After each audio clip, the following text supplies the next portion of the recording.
कभी वन में सिंह को अखेट करते देखा है? हमें लगता है कि सिंह तेजस्वी है, बलशाली है, तीव्र है, इसलिए वो अखेट कर पाता है। परंतु इस अखेट के दूसरे पक्ष को भी देखने का प्रयास कीजिए। सिंह अखेट तभी कर पाता है जब हिरण आस छोड़ देता है, जब वो भागना बंद कर देता है, जब वो संघर्ष करना छोड़ देता है। सिंह हिरण की मृत्यु नहीं चुनता, हिरण स्वयं अपनी मृत्यु चुनता है। ठीक उसी प्रकार असफलता हमें नहीं चुनती, हम असफलता को चुनते हैं। ये हम ही हैं जो आशा को छोड़कर संघर्ष करना छोड़ देते हैं और भाग्य का अखेट बन जाते हैं। इसलिए संघर्ष करना मत बंद कीजिए, प्रयास करते रहिए और सफलता आपकी मुट्ठी में होगी। जब घर में अंधकार छा जाता है तो प्रकाश लाने के लिए आप क्या करते हैं? दीपक ढूंढते हैं और उसकी लौ को प्रज्वलित करते हैं और फिर अंधकार अपने आप दूर हो जाता है। अब आप कहेंगे कि इसमें कौन सी नई बात है? यदि अंधकार को दूर करना है तो दीपक की लौ को प्रज्वलित तो करना ही पड़ता है। यही बात तो समझने की है। यदि अंधकार से लड़ना है तो अंधकार का सहारा नहीं लिया जा सकता, उसके लिए प्रकाश की आवश्यकता होती है। घृणा का अंत करना है तो उसे घृणा से अंत नहीं किया जा सकता, उसे प्रेम की आवश्यकता होती है। शत्रुता का अंत शत्रुता से नहीं किया जा सकता, उसे क्षमा की आवश्यकता होती है। यदि आपको नकारात्मक ऊर्जाओं से लड़ना है तो स्वयं को सकारात्मक बनाना होगा और तभी आपके जीवन में वास्तविक आनंद आ सकेगा। एक न एक बार हर युवा के जीवन में एक ऐसा समय आता है जब उसे लगता है कि उसके माता पिता उसके साथ बहुत कठोर हो रहे हैं। मैं आपसे पूछता हूं, क्या आपने कभी कुम्हार को मटकी बनाते हुए देखा है? वो गीली माटी से मटके को चाक पर आकार देता है और वास्तविक आकार वो मटकी को तब देता है जब वो लकड़ी के संभल से मटके को बाहर से पीटता है। हम सभी उस कुम्हार को मटके को पीटते हुए देखते हैं, परंतु उस कुम्हार के उस हाथ को नहीं देखते जो मटके को भीतर से बाहर की मार से सहारा दे रहा है। हमारे माता पिता भी ऐसे ही होते हैं। अपनी संतान के भले के लिए, उसके भविष्य को आकार देने के लिए कभी कभी वो कठोरता को भी अपनाते हैं। आप केवल उनकी कठोरता को मत देखिए, उस संभल को भी देखिए जिसने आपको भीतर तक से संभाल कर रखा है। आप जानते हैं कि मैं क्या कर रहा हूं?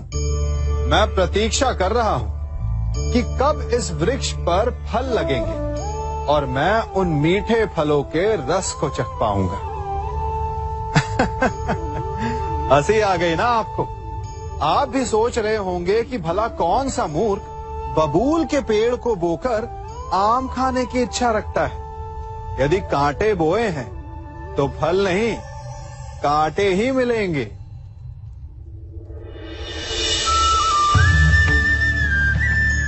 देखा, रक्त बह गया। ठीक ऐसा ही हमारे कर्मों के साथ होता है। हमारे बुरे कर्मों का फल कभी शुभ नहीं हो सकता।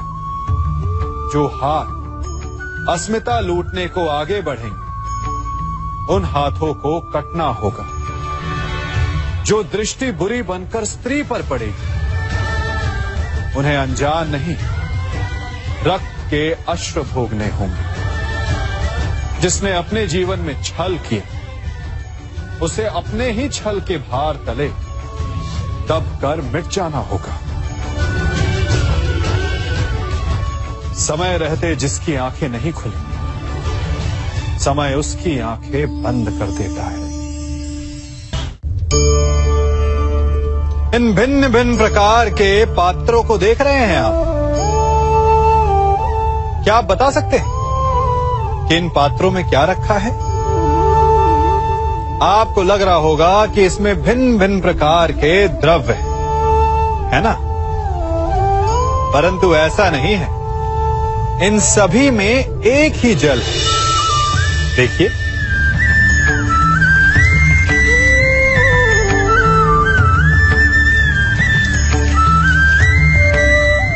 परंतु ये भिन्न भिन्न लगते हैं, क्योंकि जिसमें ये जल रखा है उसके रंग को परिभाषित करता है।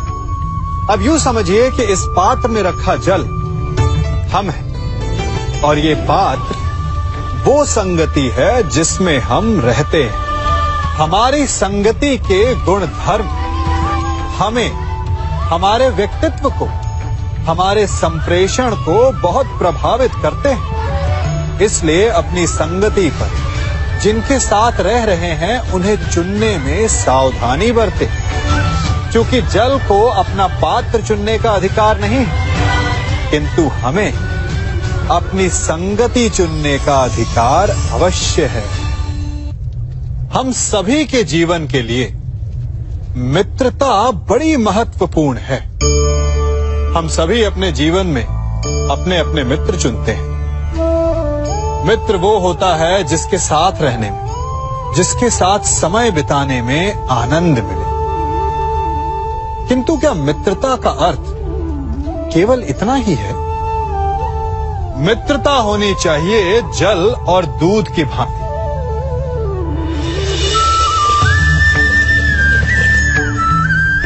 जो एक साथ सदा मिल जाते हैं, एक आकार हो जाते हैं। जब दूध उबलता है तो जल भाप बनकर उड़ता है ताकि दूध का अस्तित्व बना रहे।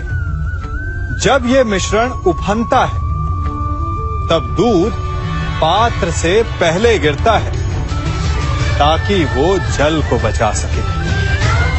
मित्रता भी इसी प्रकार होती है, किंतु यदि दूध में तनिक भी खटास आ जाए तो वो दूध को फाड़ देती है। ठीक इसी प्रकार यदि मित्रता में संदेह आ जाए तो वो मित्रता को समाप्त कर देता है। इसलिए मित्र बनाएं, किंतु झूठे संदेह से सावधान रहें। जब सागर का जल वाष्प बनकर उड़ता है तब वो हमें दिखाई नहीं देता। मेघ उस जल को अपने भीतर छिपा लेते हैं, लंबी यात्रा करते हैं, प्रयास करते हैं कि वो जल सदा उनके भीतर छिपा रहे। परंतु जब वायु का वेग उन्हें उड़ाकर किसी पर्वत से ले जाकर के टकरा देता है तब उन मेघों को बरसना ही पड़ता है, क्योंकि यही नियति है, यही प्रकृति है। क्योंकि जल को सागर में जाकर मिलना ही है। ठीक ऐसा ही हमारे साथ भी होता है। हम सत्य को अपने मन के मेघों में चाहे जितना छिपाने का प्रयास कर लें, परंतु समय की आंधी उसे वास्तविकता के पर्वत से ले जाकर के टकराकर हमारे समक्ष ले ही आती है। जिस भय के कारण आप सत्य को सामने नहीं लेकर आना चाहते, एक दिन वही भय हमारे समक्ष आकर खड़ा हो जाता है और फिर हम लाचार हो जाते हैं, क्योंकि हमने उस भय का सामना करने की तैयारी नहीं की होती। इसलिए सत्य से भागे नहीं, उसे छिपाए भी नहीं, उसे स्वीकार करें। भविष्य की बड़ी विपत्ति से बच जाएंगे। वृक्ष से टूटकर गिरे पत्ते को तो आप सभी ने देखा होगा। वो कुछ ही देर में मुरझा जाता है, पीला पड़ जाता है, सूख जाता है। वायु का वेग उसे उड़ाकर कहीं और ले जाता है, पैरों तले पिसता है, वर्षा के जल में गलता है। तो क्या यही अंत है? नहीं। इसके पश्चात क्या होता है वो विचारणीय है। एक पत्ता गलकर, सूखकर, पिसकर उसके अवशेष धरती में रिसते हैं और खाद बनते हैं, और उसके पश्चात वो खाद पेड़ की जड़ों में जाकर मिल जाता है और नवजीवन देता है एक और नए पत्ते को। अर्थात कहीं भी कभी भी कुछ भी ना अयोग्य होता है ना बेकार होता है। इसलिए कुछ नष्ट हो जाने की चिंता करे बिना उसे आप समाज के हित में लगा दीजिए। विश्वास कीजिए, वो वस्तु, वो प्रयास कभी नष्ट नहीं होगा। कंकड़ों से बचने के लिए हम पदवेश पहनते हैं, भिन्न प्रकार के जूते पहनते हैं और अच्छे जूते पहनकर कांटों के मार्ग पर चलना सरल हो जाता है।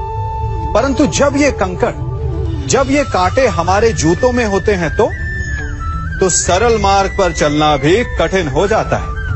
ठीक इसी प्रकार ये कंकड़, ये कांटे हमारे मन में होते हैं। ये कंकड़, ये कांटे होते हैं हमारा अतीत, जिसके भय के कारण हम उसे वर्तमान में स्वीकारना नहीं चाहते। कदाचित इसीलिए हमारे अतीत को भूत कहा गया है, क्योंकि एक भूत की भांति हमारा अतीत हमारा पीछा नहीं छोड़ता। इसलिए अपने अतीत के भयावह घटनाओं से भागे नहीं, उसे स्वीकारें। विश्वास कीजिए, आपका जीवन सरल हो जाएगा।